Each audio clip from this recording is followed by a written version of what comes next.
জগতে গোবিন্দ ছাড়া বান্ধব আর কেউ হবে না মা। ভক্তি যার কৃষ্ণ তার সর্বশাস্ত্রে কয়, ভক্তি না থাকলে কৃষ্ণ দেখিলেই কিবা হয়। যার অন্তরে প্রেম আছে, ভক্তি আছে, সে একমাত্র স্ত্রী পুত্র পরিবার আত্মীয় স্বজন তারা সবাইকে কৃষ্ণময় দেখে, চিনতে পারে না। সাধুসঙ্গ সাধুসঙ্গ সর্বশাস্ত্রে কয়, সাধুসঙ্গ হওয়া মাত্রে কি হয়? সাধুসঙ্গ হওয়া মাত্রে আমার গোবিন্দ কৃপা লাভ হয়। সাধুসঙ্গ করলে ভগবানের চরণ লাভ করা যায়। এক ঝুড়ি চামটাও একবার দেখবেন পেকে গেছে।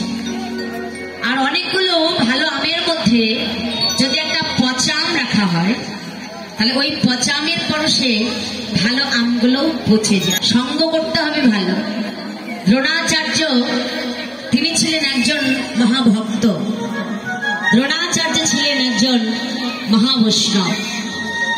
কিন্তু লক্ষ্য করুন বাবা, ওই দ্রোণাচার্যের পতন হলো কিসে?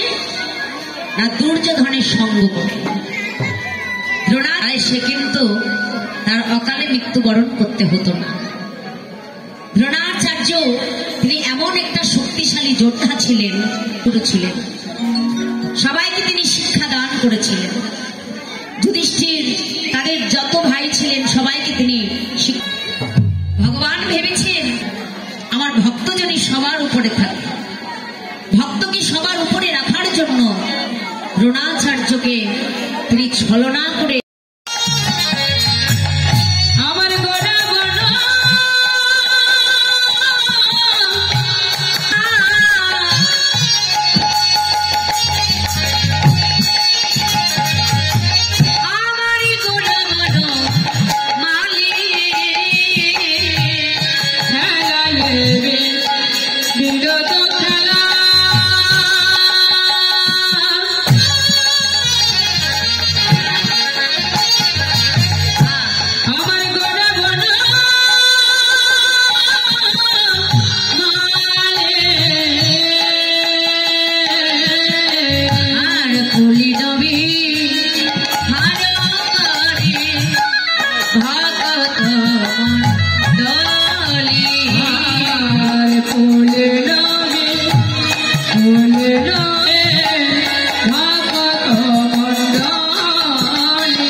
তুমি